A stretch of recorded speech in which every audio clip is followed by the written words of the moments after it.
आ जाओ फिर activation energy. जरूर जरूर। एक्टिवेशन एनर्जी के बारे में हम लोग देखते हैं। देखो, एक्टिवेशन एनर्जी के बारे में मैंने बोला है कि वो एक ऐसा थ्रेशोल्ड एनर्जी है, यानी ये कह सकते हो इतना मिनिमम, ऐसा मिनिमम एनर्जी है जो किसी रिएक्टेंट को जरूरी होता है प्रोडक्ट में चेंज होने के लिए। यानी अभी हम बोल रहे थे कि कोई बच्चा है, अगर कुछ बच्चे हैं स्कूल के, वो रेस में पार्टिसिपेट किया, जैसे अनिकेत है, स्मृति है, मनदीप है, दीक्षिका, उत्कर्ष, ठीक है।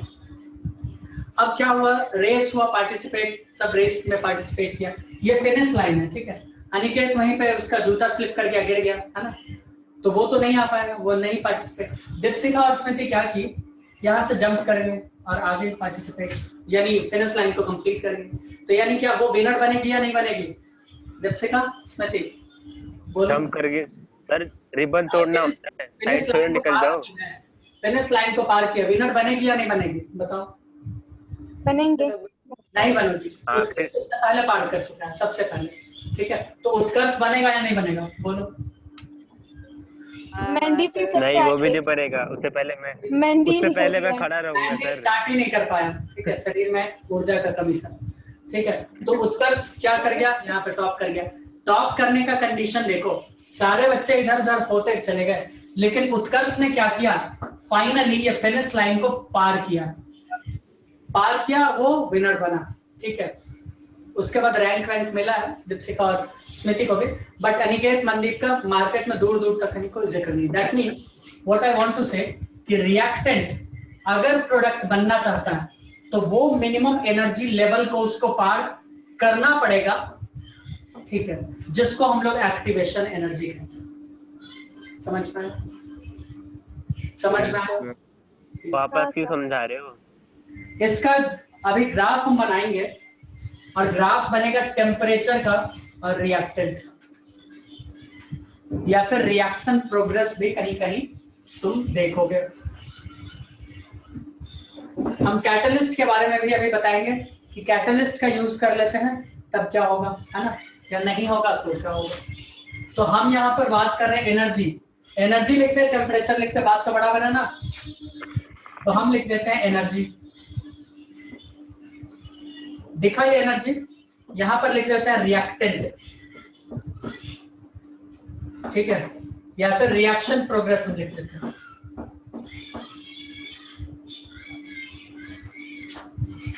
इसको हम लिख देते हैं।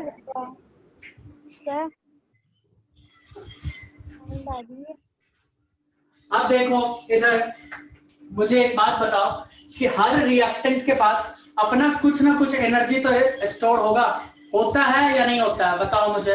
कुछ ना कुछ तो होगा भाई, बोलो।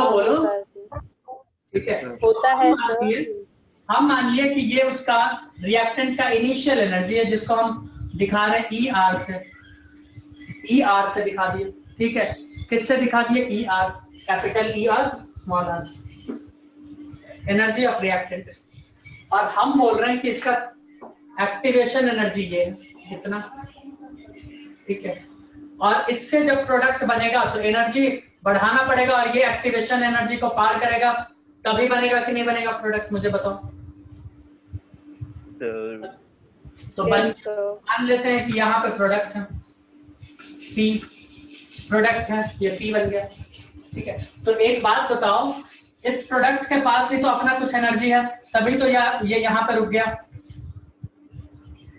इस ग्राफ पे देखो, तो इसको हम बोलेंगे एनर्जी ऑफ प्रोडक्ट, ठीक है। अब मुझे ये बताओ कि इसका एक्टिवेशन एनर्जी क्या हुआ। ये तो टोटल थ्रेशोल्ड एनर्जी हुआ, टोटल हुआ थ्रेशोल्ड एनर्जी। अभी कंसेप्ट और क्लियर हो जाएगा ग्राफ से।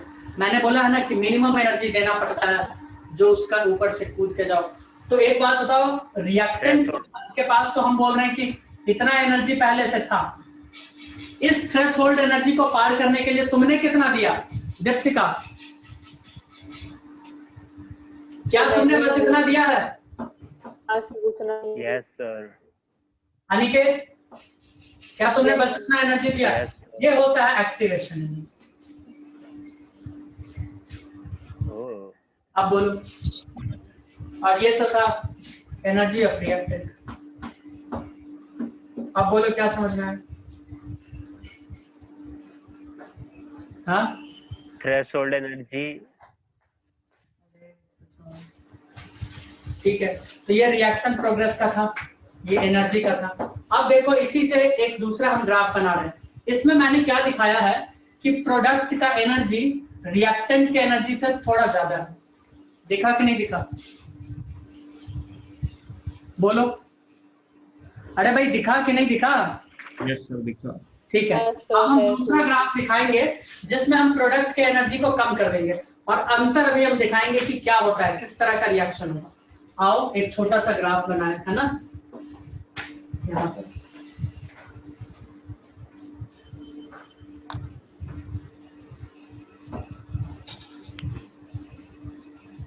स्मृति, यस सर।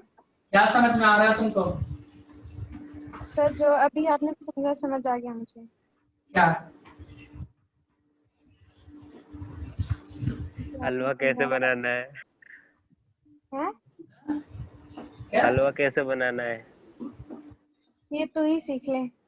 ये निकेत को समझ आया सर।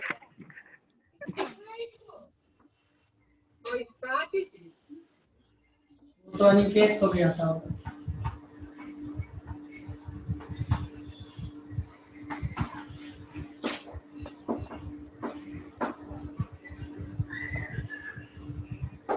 अब हम इसका अर्थ समझाने वाले हैं कि ये प्रोडक्ट का ये नीचे और ये ऊपर का क्या अर्थ है। ध्यान से देखो, अब एकदम ध्यान से देखना।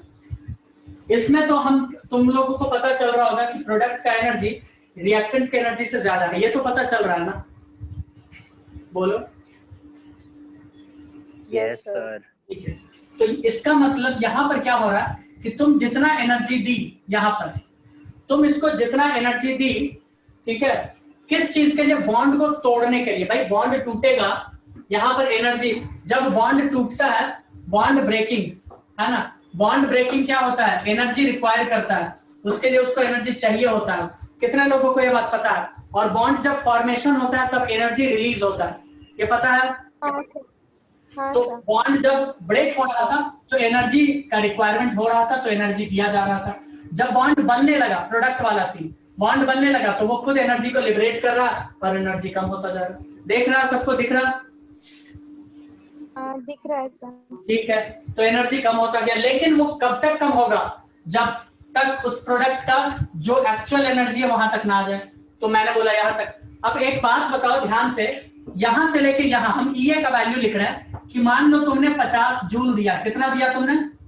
50 जूल के लिए, कि भाई इतना का डिफरेंस है ना, तो तुम बोल रहे हो कि सर हम इतने के लिए हम उसको 50 जूल दिए थे। लेकिन जब तुमने देखा तो ये सिर्फ और सिर्फ 30 जूल एनर्जी बॉन्ड फॉर्मेशन में लिबरेट किया। कितना किया? 30 जूल। कितना किया? 30 जूल। दैट मीन्स कि एफिशिएंट एनर्जी जो इसको लगा है वो कितना? 20 जूल जो इसने ले लिया। हम भाई उसको 50 दिया, हमको 30 वापस कर दिया, तो एफिशिएंट अमाउंट वो कितना रखा अपने पास? 20 जूल तो रख लिया ना? 20 जूल रख लिया। और जब एनर्जी कोई रिएक्शन ले लेता है तो उस तरह के रिएक्शन को क्या कहते हैं? एंडोथर्मिक। Yes sir. भाई एफिशिएंट 20 जूल तो वो ले लिया ना हमसे, तो क्या ये एंडोथर्मिक नहीं है क्या? बताओ। Yes sir. अब इसका बात करते हैं। ठीक, अब फिर से वही कहानी शुरू। अब दीपशिका फिर बोलेगी कि सर हम यहाँ पे 50 जूल दिए थे एनर्जी, लेकिन इसने मुझे 80 जूल वापस कर दिया। कितना किया? 80 जूल। तो ये क्या भाई, ये क्या बात हो गई? कितना जूल उसने दिया हमें वापस? 30 जूल। उल्टा वो कितना डूब गया? -30। दैट मीन्स कि वो एक्स्ट्रा एनर्जी दे रहा है कि नहीं दे रहा है? एक्स्ट्रा हीट दे रहा है कि नहीं दे रहा? बताओ। हाँ सर दे रहा है। तो क्या वो एक्सोथर्मिक होगा? सोचो और बताओ मुझे। हाँ सर। क्या हम इसको एक्सोथर्मिक बोलेंगे स्मृति कुमारी? हाँ सर बोलेंगे, लेकिन सर 50 आपने बोला था बॉन्ड जब टूटता है तो अरे भाई कम होता है, तो ज्यादा कैसे हो गया? ना, देख रही हो रिएक्टेंट के भी नीचे आ गया प्रोडक्ट का एनर्जी, और इसको एंडोथर्मिक बोलेंगे। स्मृति बताओ। हाँ सर बोलेंगे। बोलो फिर एंडोथर्मिक रिएक्शन। अब एंडोथर्मिक रिएक्शन हो या एक्सोथर्मिक रिएक्शन, ठीक है, उसका जो एनर्जी होता है, ठीक है, वो कितना एनर्जी लिबरेट कर रहा है, कितना नहीं कर रहा है, ठीक है। एंथैल्पी जिसका हम बात कर रहे हैं, डेल्टा एच। अगर किसी का डेल्टा एच का वैल्यू, ध्यान से सुनो, किसी का भी डेल्टा एच का वैल्यू अगर आ जाए नेगेटिव में, तो क्या करोगे? इसका मतलब समझ जाना वो एक्सोथर्मिक है। नेगेटिव यानी दे रहा है ना, वो कहा वो -30 में चला गया कि नहीं, हमने तो उसे 50 दिया, हमको वो कितना दे दिया, कितना दे दिया? हाँ ठीक है, तो कितना हो गया? डेल्टा एच अगर नेगेटिव में चला जाए तो क्या बोलेंगे? -30। एक्सोथर्मिक। अब डेल्टा एच का वैल्यू कैसे कैलकुलेट करते हैं? देखो, ये ईपी दिख रहा है तो हम इसको लिखेंगे enthalpy of product, HP, sorry HP minus HR यानी रिएक्टेंट। एचपी का वैल्यू कितना है, ज्यादा है कि नहीं है, दिख रहा है, और एचआर का कम, तो ज्यादा माइनस कम क्या होगा? Delta H positive. भाई डेल्टा एच पॉजिटिव होगा इसके लिए,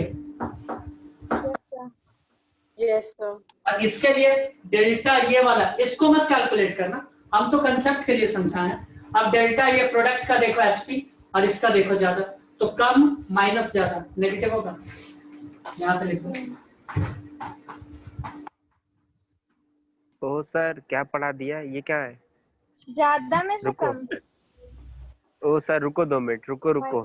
ये चीज एनर्जी लेवल प्रोडक्ट का देखो यहाँ पे, ये कम अच्छा।